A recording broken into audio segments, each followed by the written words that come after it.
Good morning, buddy. Good Glad to morning. be here with you again for Breaking Brains, Building Hearts. Um, and man, what a week it's been in our lives. A week passes, but it feels like a day because of this weird time funk we live in. What was going on with you this morning? You wanted to push back a little bit? Yeah, I had to get a workout in, man. And I appreciate the space. I got a workout in, plus I got a little bit of food, so I'm feeling good. Dude, glad. No worries. That's the world we're living in. I had to get a few things out for our parenting course launch, and so helped me to get that together.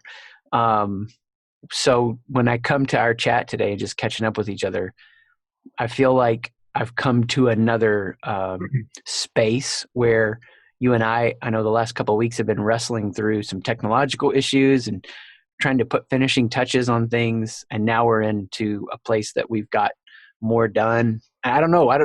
Tell me if you feel the same. I feel like this morning the horizon feels just a little bit crisper, a little bit clearer. Yeah, it's cool how that works.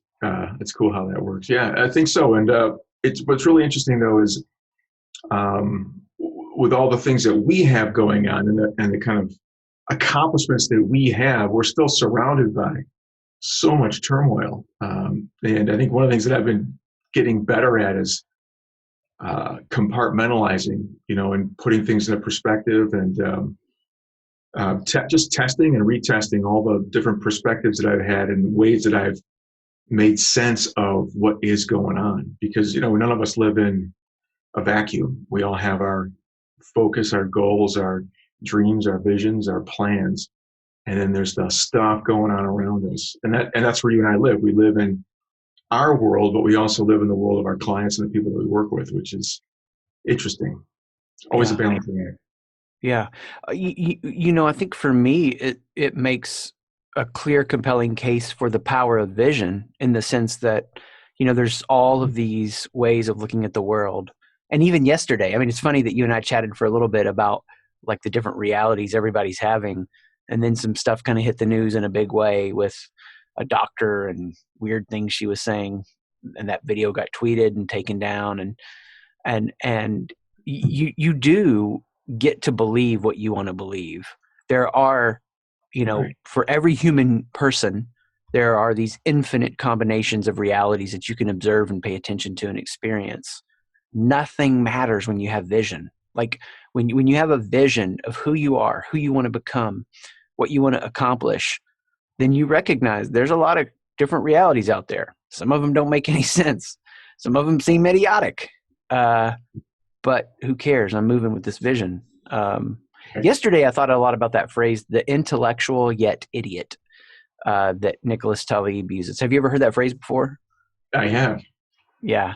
And so I was just seeing some things, and just people are kind of the things they say. I'm just like, intellectual yet idiot, lacking wisdom. And we're trying to emerge and move forward and take a path of wisdom in the midst of these challenges. I'm just curious right now, what do you think your kids take from you the most? And this is hard to know. What are they seeing you do that implicitly it's impacting and shaping them?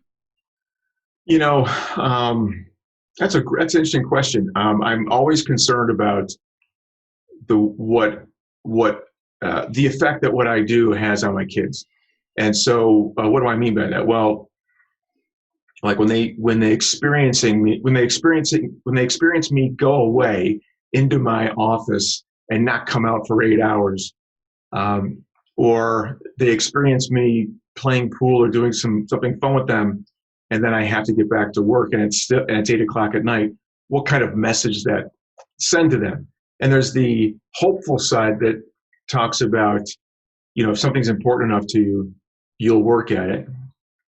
Um, Hopefully there's, there are, I always hope the negatives don't fall in there.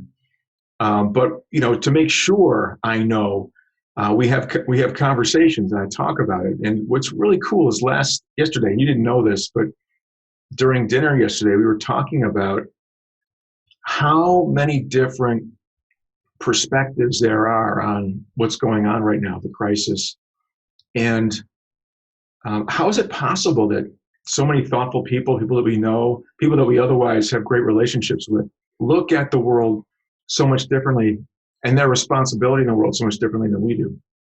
And we had a really great conversation with a great lesson that came out of it. And one of the things that just woke me up to the wisdom that my newly minted 15-year-old has was that she got the conversation. She didn't have to tell me she got it. She got it. I knew she got it because she applied it in the very same meal over dinner in a way that I had never thought of before. And so I knew right then that the conversation stuck. I knew that she was wise enough to apply it. And I also knew that I didn't need to worry about her. Like I didn't need a overt, obvious message that she's okay. And that, her experience of me is probably more positive. So all of that wrapped no up doubt. in the conversation, man, it was pretty cool. That's awesome. I love it. I love that you were able to see that happen in real time like that and get the feedback. And yeah, I reflect on experiences with my parents and things that they probably would not have known were big and shaping that seemed maybe incidental to them in the moment. And then the things sometimes that were intentionally tried didn't stick as much, all of the combination of those. And yeah, I've just thought a lot more the last few months about, and I've spent a lot of time thinking about this just over the course of being a parent, now almost 18 years, which is crazy. But this last few months going, okay, what are they seeing in me? And I think it's a number of things that I hope are translating to them. But one of them, the one we've been able to talk a lot about, and it's so interesting you say that, is what it looks like to find a path of wisdom when there's all these extreme divergent viewpoints. And it really is a powerfully, formative moment for them with learning that, like, oh my gosh, there's not just this agreed upon reality. All these people have all these different viewpoints. Sadly, things have become massively ideological. But as that's happened, and we can talk through it, we can use this as a way of learning, what is wisdom and what does it mean to think for yourself? And what does it mean to wrestle with multiple options? Where right now do you feel like for you in business, as you're making moves and as we're no doubt doing things together too, are you thinking like, I kind of feel a little bit torn here and a little bit torn here, but I think this is the wise path? Right. This is a great conversation because everything connects. I think for me, it goes right back to, you talked about this idea about the vision, having vision. And it's really interesting when a lot of the folks listening and who know me know that I had a very formative experience back at the end of '04, which changed my life. And I embarked on a decade-long coaching experience. And one of the things that came out of that awareness that was achieved through that coaching experience was this idea, living the dream, right? Now, it's not nothing I made up, but the meaning of living the dream to me meant, why wait for it? Live it, because I was always putting off happiness. And when you talked about vision, this I also talk about this idea of live in the vision, which means why wait for this thing in the future? Live it today. And what that does is it helps me keep my dream, my vision present, so that whatever happens, no matter what happens, I always have that North Star to ground me, right? So what's really interesting is we can have all the conversations that we need to have around what's going on today and what different perspectives people have, and how thoughtless and thoughtful people can be. But then that also doesn't have to derail us, doesn't have to move us off our mark, doesn't have to take our attention away from what's important to us and the things that we're working on. So that's a big picture kind of perspective. And the things that derail or that potentially derail reflects, again, something else that you said earlier. The way I say it is, we all experience the world as we see it.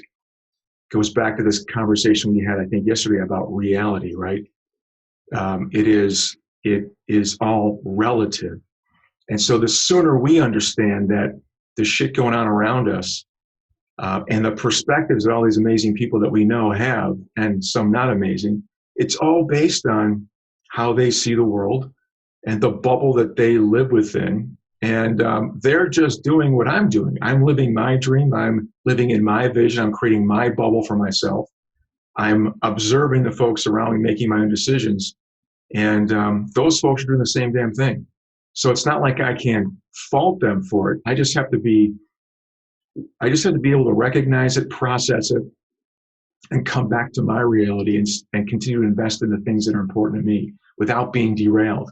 Yeah. And I have found it harder to do. Yeah. Just because of what we're in. I don't know. Does that resonate with you? Yeah. Well, I mean, I think absolutely grit, resilience get developed because, all that's going on. And I want to come back to the big idea vision.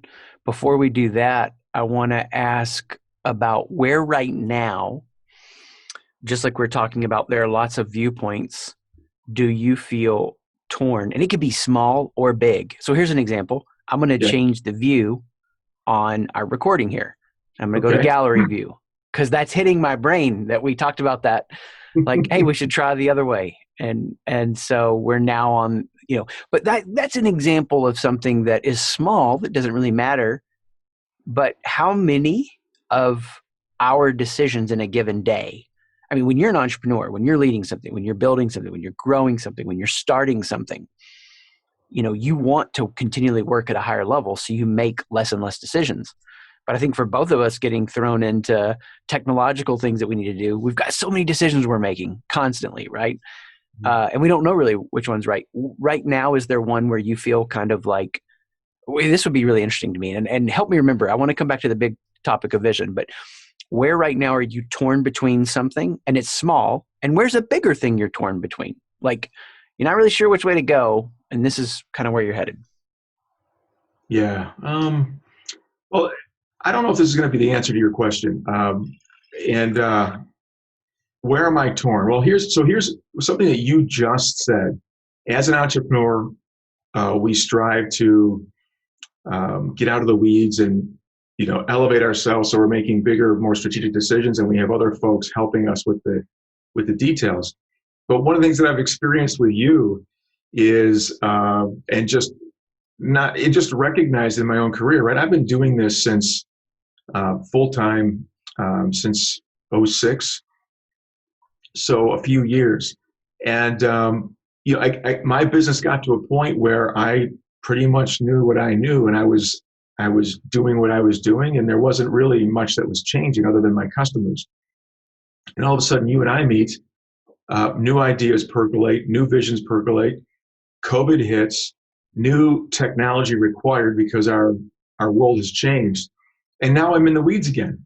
So, and I'm not at that higher level where everything is familiar and comfortable, and I'm more strategic. I'm now back in the weeds, and what that has taught me is that, you said resilience, but I'm also saying, hey, we had to choose this path.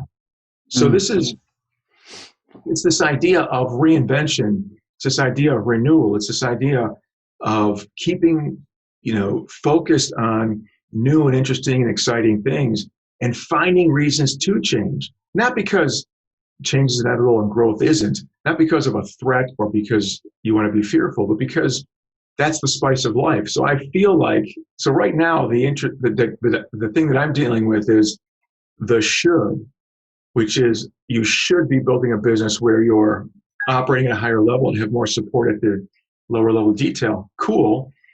I can move there, but I can't stay there. I'm going to always have to come back down and relearn something at this level so I can renew my business, renew myself, and refresh just the quality of my life.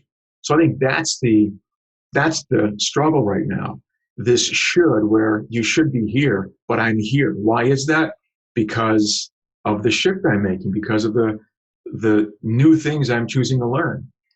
That's awesome. That's an awesome permission giving point, for all of us that, if if you've made a choice to reinvent yourself and to add another skill stack, to make some kind of change that requires you to be in the weeds, you made that choice, and that's okay.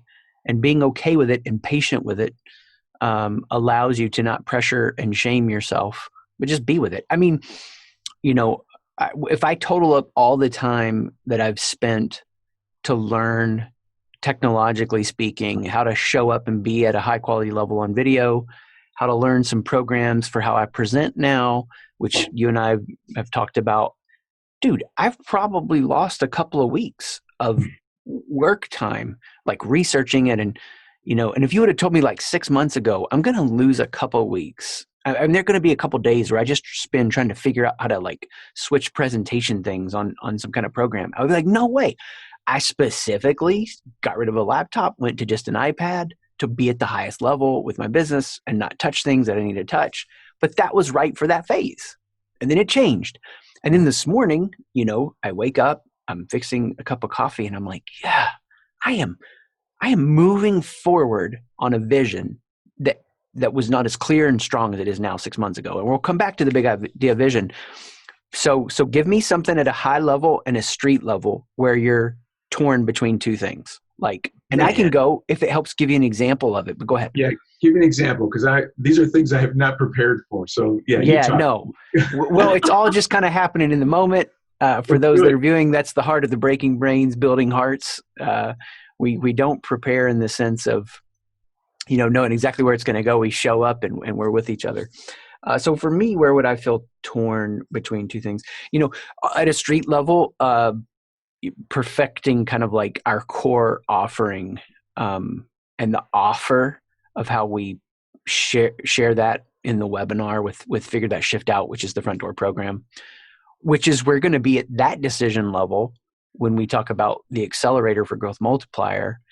As we move forward with serving companies with the care package, the leadership journey, my hunch would be that sometime later in the year, as the accelerator continues to develop and grow, we'll be looking at finer points of that, right? Like, do we move this here? You don't know till you get the data points. And so right. I think for me, where I feel torn right now is, and this seems small, but should I offer just Figure That Shift Out as a course? Or should I offer it as a course with coaching? And then have 2 tiers of coaching. And so this is the kind of like street level stuff that I know if I'm watching something like this, I want to hear them talk about.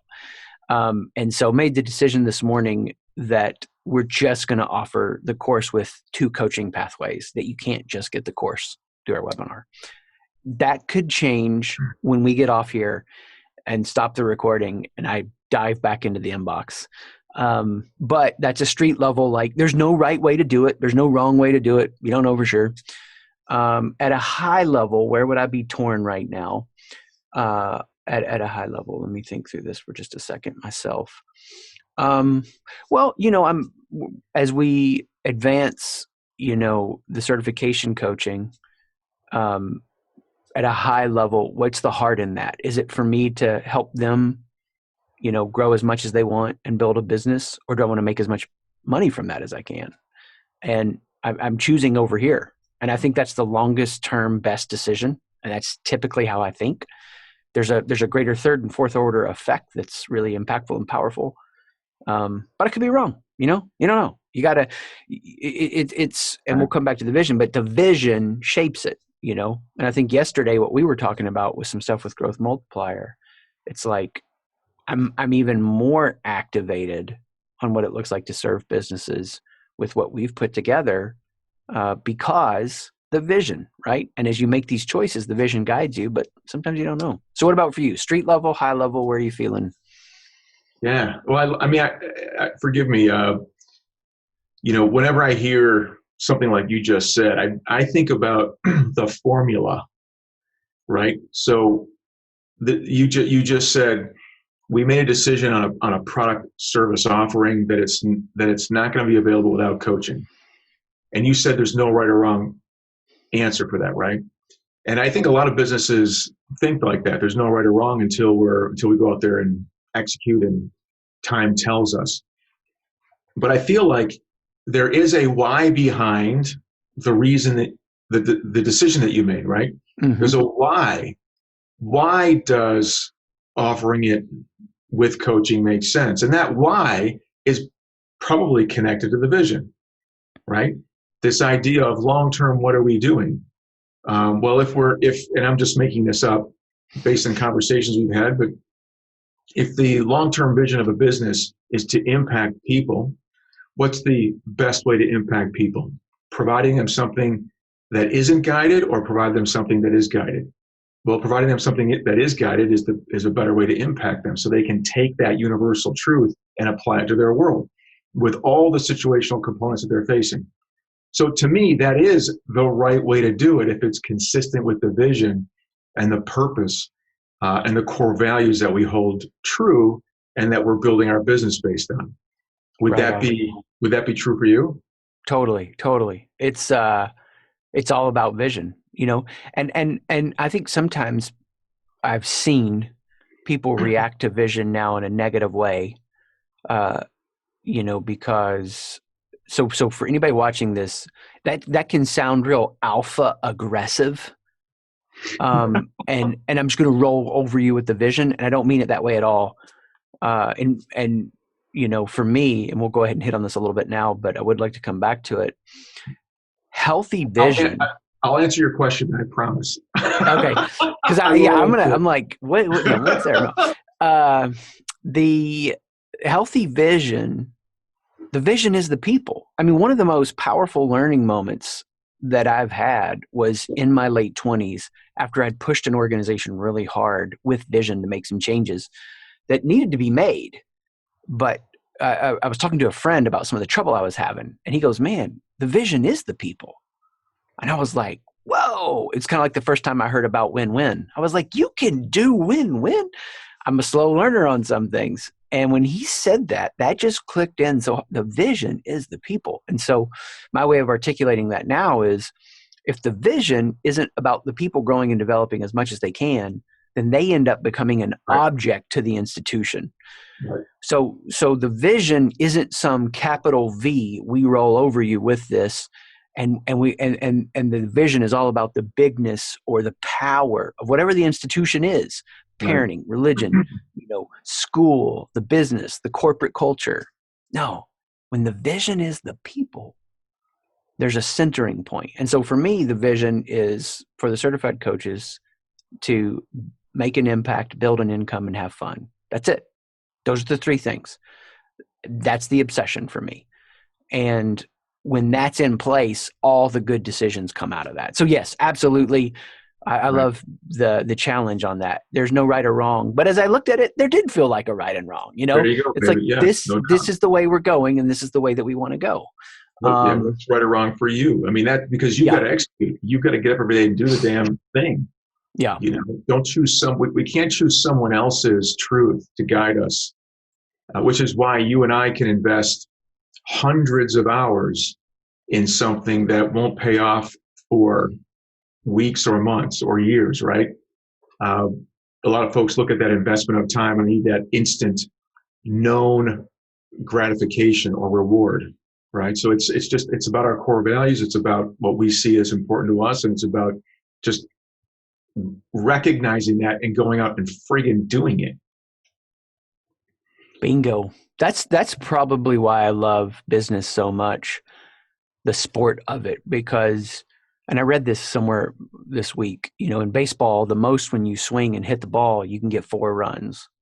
But in business, you can swing and get 1,000 runs. You don't know what's going to get 1,000 runs for sure. But weirdly, for July, one of my books sold in India more than in America. That's never happened. I have no idea why that's happened. That book was loaded on Amazon 3 years ago. It makes more per month now than it did when we launched it, and it's just like, that's just a weird thing, right? But I made something, the right or the wrong of how to make the book. I could make it in a way that it splashed a little harder, but I wanted to make it timeless, right? I wanted it to be something that you could find after the zombie apocalypse, whatever. And you open it up and you're like, whoa, this still lands. Vision, man, vision. Which I got to tell you about something cool with vision. Before I do that, tell me about where you're challenged. Well, when I think of the question you asked, I'm trying to process it in my head. And I can be dense, so I apologize. I think of tactical strategic, right? So how I think about answering your question. And a lot of my perspective is based on the work I do with my clients. So what's interesting to me is just yesterday I had a conversation with a CEO whose business right now is thriving in the midst of the crisis, which is wonderful because it means she is able to maintain and even grow the number of jobs that she has to offer, the number of people she can employ, and the money flows, right? It flows in from the customers, it flows to her employees, it flows out to their partners and their vendors, and that part of the economy is healthy and it's vibrant. And when you're working with a CEO, they are always troubled and challenged by the vision and then, of course, the execution, keeping their head in the future, but also looking at what is going on right now. And so in the midst of this plenty, we're thinking about what can we do to plan for the next 6, 12, 18 months. And to do that, we have to put together an idea or a vision about what that's going to look like. We have to place a huge bet on what the future will hold, and then organize that company to optimize that future. That's a big, challenging bet, but it's a place where CEOs love to live. It's a place where they feel very comfortable. So I think right now the challenge for you and I is placing those bets on the future that we've been talking about. So that is a constant challenge for us. What makes it comfortable is that everything that we're doing is consistent with the core values that we have, and this concept of having an impact, creating income, and having fun, which is wonderful.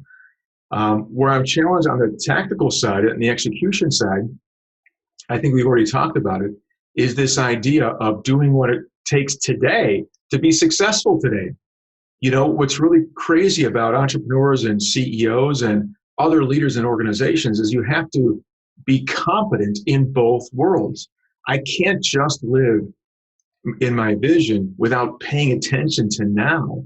I have to be building both those skills. So what's really interesting is the specific stuff that I have to be good at today is the stuff that I teach people every day.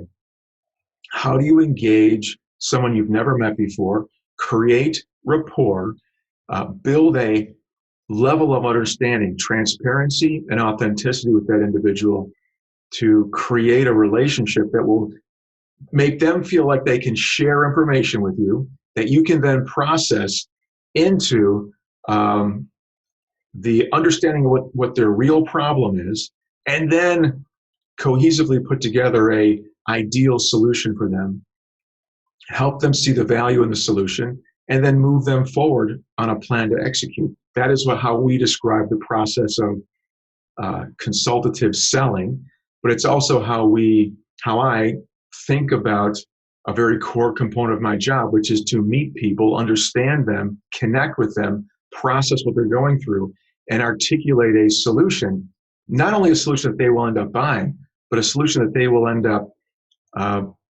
using to achieve the ultimate objectives they have for themselves and their business.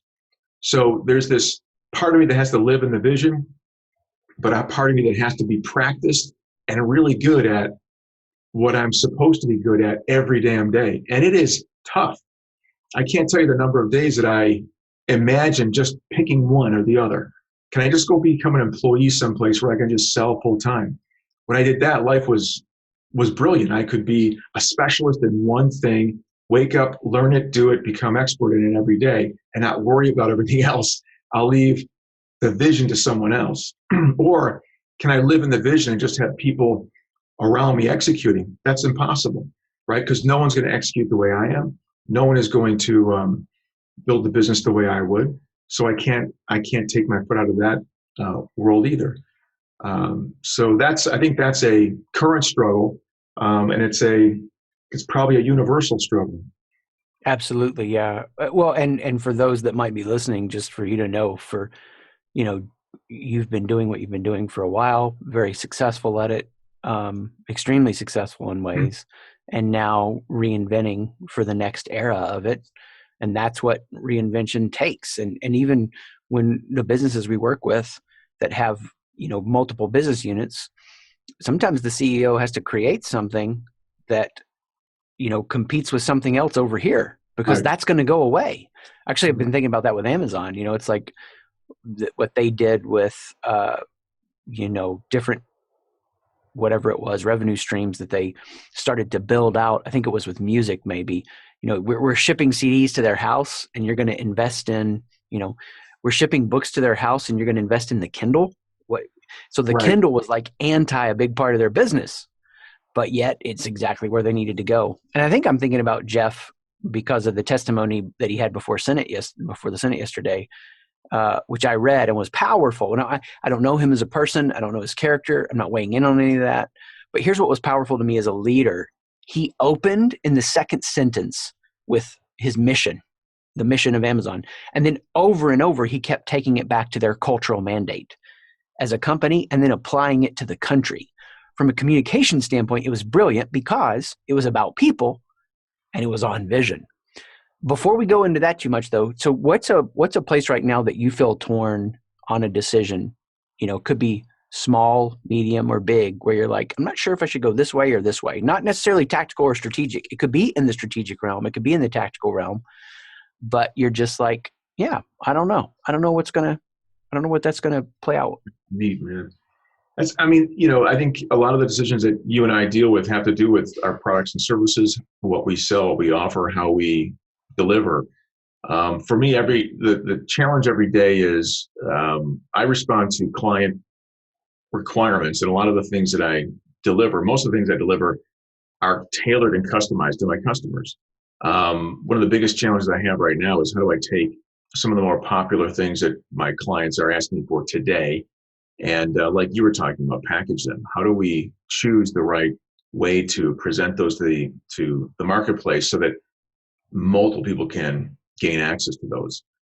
So big decisions we're thinking about today have to do with this idea of positioning and messaging, and taking these products and services and making them available.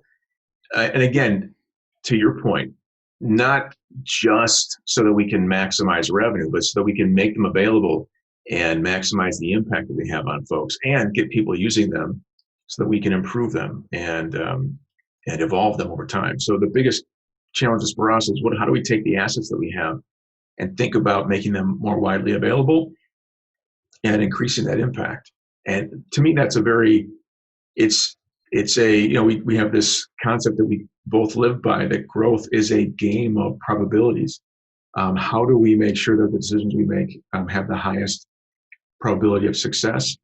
Well, what's interesting is that you never know until you make the decision what the real probability of success was. So you got to just go do it and take your lumps and roll. So what we're doing right now is we're wrestling with these questions, but we've given ourselves a deadline to make the decision by, and we will make that decision by that date, live with the consequences, learn, and move on. And that's just the way we're going to run our business. That's awesome. I love that. So you've got a lot of decisions to make around that shift, and you've given yourself a deadline for one of those decisions or a bunch of those decisions. Every one of those decisions has deadlines, and Gotcha. yeah, and I mean, what's wonderful about it is those deadlines keep it. It might be a month away, but it keeps it present. And when opportunities like this pop up to talk about it, I pick people's brains, I ask them questions. So it's not like I'm waiting. There are things that we're constantly working on. The only challenge is there's a limit to what you can work on and be effective at at any one time. So we have hit our saturation point. There's no question about it. Yeah, that's honest and that's great awareness. You intuitively or you spoke something explicitly that I didn't know explicitly I was doing until a number of years ago. It was intuitive. I would have a moment where I would say, I'm going to decide on that here, right? So if it's a small decision, I'm going to decide now. If it's a medium decision, I'm going to give myself a little bit more time. And if it's a long range decision, I'm going to put that out further, not to put it off, but to give myself time to learn and collect. So I even had a visual for it. I would picture myself on this planet, and like planets would swirl around, and if one's going to crash in or whatever, and that was my way of saying, I'm going to decide out there. Right. And then I'm moving towards it. And I think that's, Right. everybody treats at a low level of decision making, everybody treats their decisions like they're the same. And so they can't move with big vision because they treat every decision like it has to be solved right now or not solved right now. And so Right. I love the way that you ordered that. What if you could ask anybody right now advice on a issue, like if you're like, and it could be that you want to talk more about the issue or the person you would ask, like, oh, I would love to ask so-and-so about this issue and how they, in your gathering. Mm, mm. About this issue. So issue in my business or issue in society, or does it matter? Well, I think now that you've said that, any of it would be interesting. But like for me, I was following somebody who had called everything on COVID completely on point. So then I was like, I'm going to see if I could chat with that person, and did ask some questions. This was in March, hugely helpful to me. Wow. What would I do right now? God, there's always something in my head, like there's a how to ask somebody who has 1,000 coaches, which there's not a ton of those people, but to see how they structure their, the economics of all that would be so interesting to me. I think I'm close to figuring out some of it. An example like that. Yeah, that's interesting. I mean, when you use that example, I tend to, it's really interesting. I tend to think of investments like that as making sense as long as they're investments, as long as I can see I'm doing it for some reason, like for the business or self-improvement or something like that. One of the things that does interest me are people who just make investments in themselves without any expectation of getting a specific return. Right. So much of what I do is, so I think that's one thing I'd be interested in. I'd be interested in talking with people or someone who invests heavily in learning, doing, exploring, creating, and they're doing it just for the sake of that effort versus the sake of building a business or having an impact or creating revenue, which is kind of the way I've been wired. Yeah. So you would want to just if you could pick somebody to learn from, or just learn from somebody who's making something and there's really no bigger connection to it. They just have to make it. They're just motivated to do it. I think because that's such a different way of looking at the world than I have. So I think it would be interesting to be exposed to someone like that. And again, not for the purpose of figuring out what impact that would have on my life, but just for the sake of being curious, just for the sake of knowing, just for the sake of having that experience with that person. That'd be pretty cool. I love it. I love it. Well, and that may whisper something for you, that there's something that you would talk to them and you would leave that conversation with and go, maybe I'm going to make something like, I know for me, I'm not happy if I don't have that space in my life. So sometimes the most important book that I've written for the business was Figure That Shift Out. But when I went to write that book, I wrote the writer book and I did a book campaign. Why did I write the writer book? Because I heard a song that I loved and it spoke to me. I was like, I got to write a book around that idea, and then did. And as I was working on the book, a partner at the time, a good friend still, but he said, this book doesn't make sense for the business. Why are you doing this? I'm like, because I want to make it. Well, while I was in process of making it, then the one that did make sense showed up. And then I had the energy for both. And so I've got a current project that I've been working on behind the scenes. We haven't released news about it yet. And of course, you know about it. I won't say too much other than it's a very limited podcast. It's going to be a certain amount of episodes and then done. But it doesn't make any sense to do it. I can't not do it. I can't. It'd be unwise to dedicate a ton of time and energy to it, but I can't not do it. Right. So, so very interesting. I look forward to, folks, if you want to note this, Breaking Brains episode 72, whether we're on 3 or 4 now, and you share with us something, and we're like, whoa, that sounds pretty cool. Awesome, man. What would you give people as, if any, and you shared a little bit of it already, so if you recap it, that's fine, but just a brief tool or template for people on what they need to do with this concept of vision, like maybe how to surface it, how to harness it. I've got something in my head, and you may want to take some time to think about it, and I could share one. You did a little bit in what you were sharing earlier, but I wanted to give you one more chance to highlight that, just to give it as a gift to people and serve them with it. Well, what's really interesting is I talk to people a lot who are looking for work. So either they've lost their job or they want to change careers.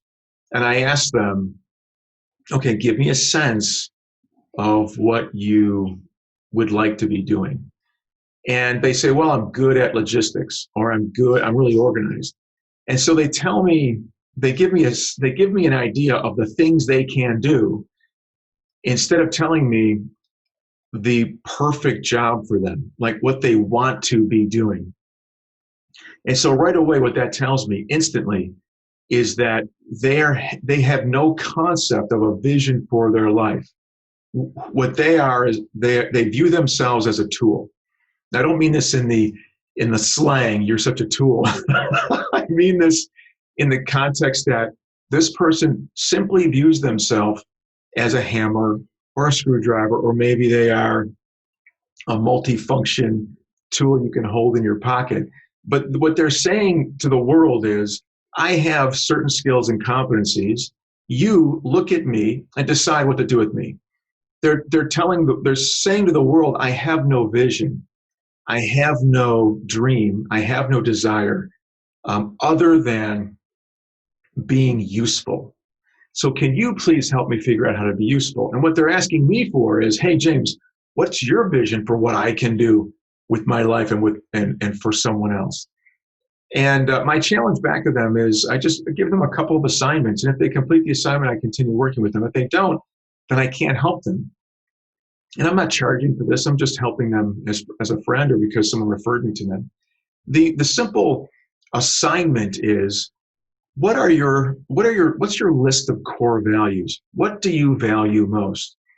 And if you could design an experience for yourself where you go to work every day and you're honoring every one of those core values, what would that look like?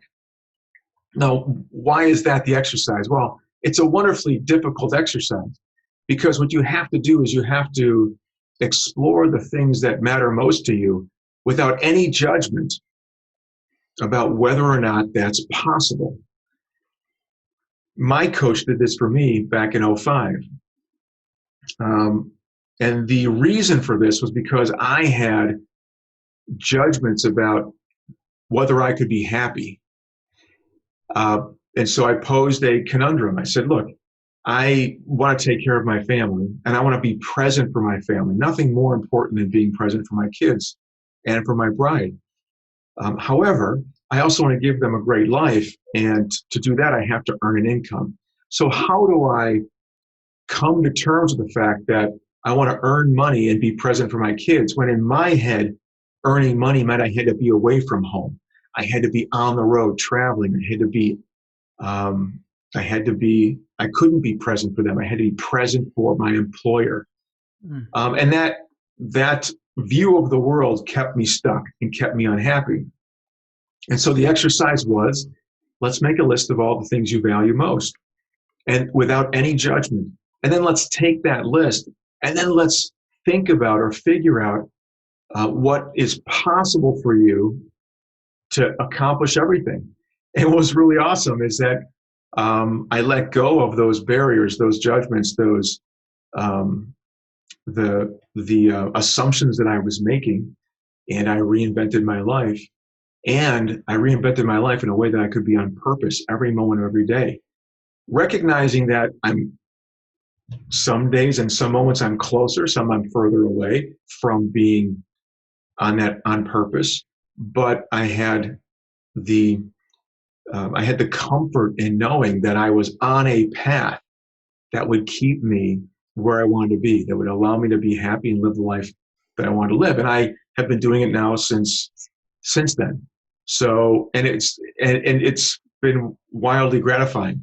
So the deal here for folks listening is, you've got to be willing to step out of just viewing yourself as a useful tool that somebody else has to figure out how to use.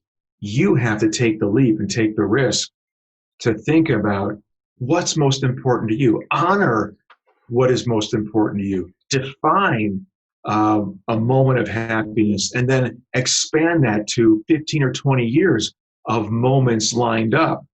Create that vision. Step outside of what you know to be true and this idea of what's practical and doable.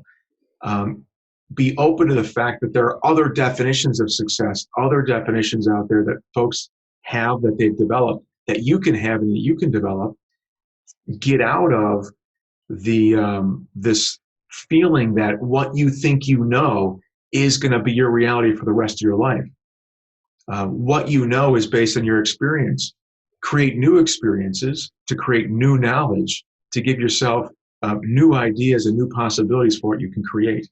Step out of the fact that you're just this tool, and don't leave it up to someone else to figure out what to do with you. Because at the end of the day, you're going to derive a fraction of the value.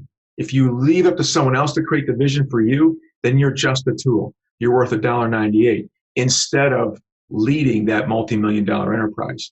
And if you don't think you can do it, you're wrong. You can do it. You just have to take the step. Yeah. That's awesome. I mean, it accentuates and draws out this idea that the whole concept we're talking about, vision. I can't be there for my family and show up the way I want to economically. Why? Because your vision said you couldn't. And then your vision went beyond that level of imagination and opened up. That's awesome. And so people they don't have to be that tool. I'm thinking about the word tool a lot because Right. New show alert that I'm watching called The Last Man on Earth. Have you heard of this show? I thought this was around years and years ago. Yeah, new show for me. Came out in like 2015. Yeah. Okay, yeah. So the whole you already watched it back then? Oh yeah. Dude, so I never didn't really know much about it, but the whole show is about a virus hits the world in 2020. So this is like 2021 or 2022, and then they're living that. It's bananas to watch it now.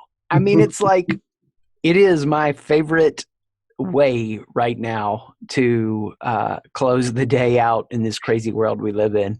I watch a couple episodes of that because it's like equally crazy and hilarious to me. Wow. So the vision tool I would offer for people as a way to encourage them would be a cycle. And hey, man, you know about circles, but I did teach a pyramid a couple of days ago because I do believe pyramids can be powerful. Pyramids that go down are schemes. Pyramids that go up are solid. So anyway, but this is a vision cycle, and this is something that I've used in leading turnaround in organizations. And then, sadly, I helped a couple of organizations go through turnaround. I missed the personal application. And then when my life started changing, I was like, oh, this is a tool for me to know my vision and live in its truth and amplify it. Because when you live with vision, you crowd out everything else. And that's what's so fun. So for me, it's a cycle. It starts with getting bothered. So a lot of people get irritated when life isn't going the way they want it to. A meeting isn't going the way you want it to. You're not happy with being a tool, and whatever. And this cycle isn't in any of the books because, for me, I think so many times I'm helping people at the finer points attune things, and this is just such a bigger chunk to activate any vision. But so it starts with getting bothered. You're bothered about something. So this was me and you, right? As we came together, we were bothered about the current state of how business leaders are served. I was bothered with what it meant for me to serve business leaders well as they move from a B2C experience to a B2B experience.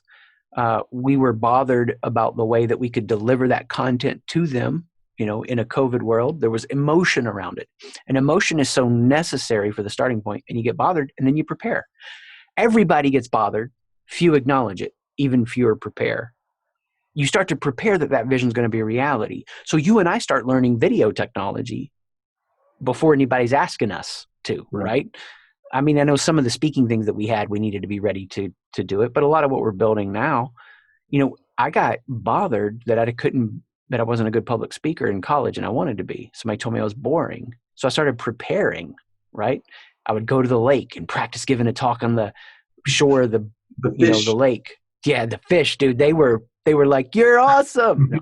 So you prepare. After you prepare, you start executing. You're moving forward, you're making decisions, and it never goes like you think. So you're bothered to prepare, you execute, then you focus. Every time something doesn't go like you think it should, that's not something to fight against. That's something to welcome, because it's a removal of distraction. It's a removal of distraction. We don't need to do it that anymore. It's not working. Or we need to cut this out completely. And so I get bothered, I prepare, I execute, I focus, and then I celebrate. And this is the one I'm weakest on, but I'm getting better at it. It might be a 5 p.m. celebration. What's that? That's 5 components in your circle, man. I usually have 4. What's up with that? Dude, thank you for noting that. I feel so known. And so, yeah, but for me, I'm not good at the celebration, and I'm getting better at it over the last, 5 years or whatever. So yeah, if for me, people hear some of what we're talking about with vision and they go, "I can't imagine it." Well, that's the point. Vision begins at the same place your imagination begins. Vision ends where your imagination ends. Martin Luther King Jr. gets up and says, "I imagine society working this way." Right. And other people couldn't. He was first. And so I think, if you don't have some tenacity to understand, you're going to be misunderstood, because you're seeing something that other people can't. And because they can't see it, you have to be ready for them to push against that. Not even that they don't love you or oppositional. It could be the people we love the most in our lives. But the very nature of vision is, I'm seeing something that isn't real yet. And you might misunderstand me, but I'm seeing it for us until you can see it with me. And vision, vision.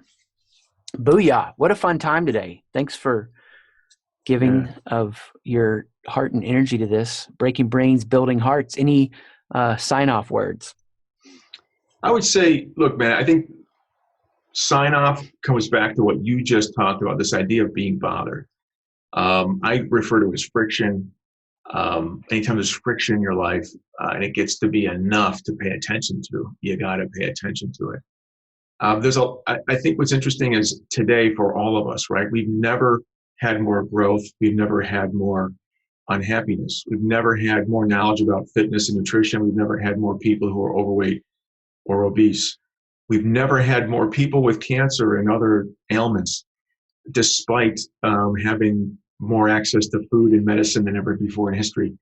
Our world, our lives are just a series of opposing forces and ridiculous events and ridiculous things that we're facing. But don't let that stop you. If you're experiencing a friction point or you're bothered by something, don't just make the observation and continue, right? What you and I are talking about is choose that different path. Ask the question why, and ask the question, what can you do about it? And start your own cycle of discovery and renewal and experience. Don't think about it. Just do it. And Nike didn't say that, by the way. Plato said that. Nike just borrowed it. Booyah. Booyah. Sounds like this was the vision episode. So thanks for bringing that vision. Just do it, people. Move forward. We're here to serve. Peace out.